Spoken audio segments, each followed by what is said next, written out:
California is paradise for government workers. Per person, Texas actually has more of them. But California pays better and gives out such generous retirement benefits that California will probably go broke. Some 50-year-old retirees were promised they can collect forever. Well, until they die, but actually after that too, because their spouse may collect after they die, and the money just isn't there. Dan Mitchell studies state pension problems nationally for the Cato Institute.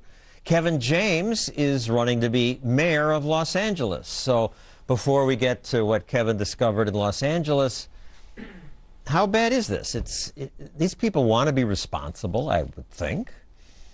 I'm not sure they want to be responsible. I think the politicians want to get reelected, and the state government workers want to get as much as they can before the whole house of cards comes tumbling down. The problem is California is Greece, the Greece of America. There are too many people riding in the wagon, not enough people pulling the wagon. Now they've raised taxes, so you're going to see the productive people leaving the state and more people living off the government, voting for more government, but sooner or later, nobody's there to pay the bills. All right, they pay the workers more in California, but California has a higher cost of living. It does, but even with all that, that doesn't justify the difference between, say, $50,000 average wage salary versus $70,000 in California. California is pricing itself out of the market. Plus the benefits which go into this fund called CalPERS, and they assume for years an 8% rate of return. Oh, we're going to make so much money. Now they've just lowered it from 7.75% to 7.5%, like that's responsible. Where do they get off thinking that they can make that rate of return? Why is that acceptable? I'm going to assume tonight I'm going to party with the Victoria's Secret supermodels. I don't think it's going to happen, though. And likewise, I don't think that CalPERS is going to meet those targets that it's set. And if they don't meet those targets, it means their unfunded liability, which is huge already, will become enormous. And they simply won't be able to pay it in the same way that Greece hasn't been able to pay its bills. All right, Kevin, let's talk about Los Angeles. You're running for mayor, so we won't go into your campaign specifically, but one thing you told me that astounded me is that the Los Angeles City Council members are paid $178,000 per year. They are the highest paid legislative body in the nation, John.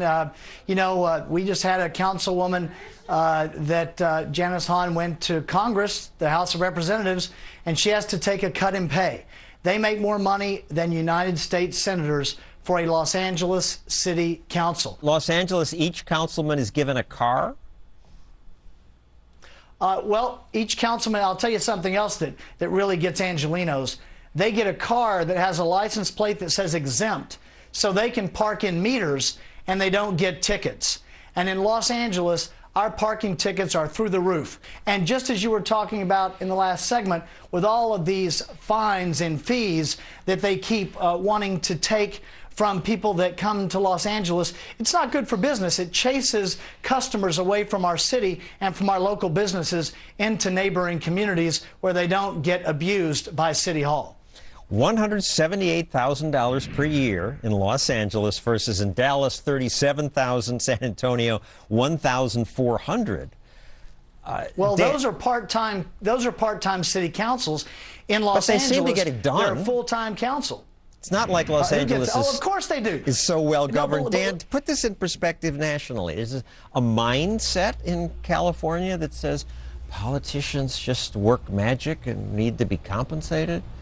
I think what happened is during the boom years in California, for decades after World War II, people were just pouring into the state. It was a lot of opportunity, great climate, and sure, government can charge a little bit more to get the great climate of California, but at some point, you hit the tipping level where all of a sudden it's just too expensive to create jobs, it's too expensive to finance a bloated workforce, it's too expensive to maintain all these pensions. But by the time you reach that level, if more than 50% of the voters in your state are somehow riding on the wagon, are either government welfare beneficiaries, government workers, or the retired living off government, how do you ever change? And that's what makes me so pessimistic.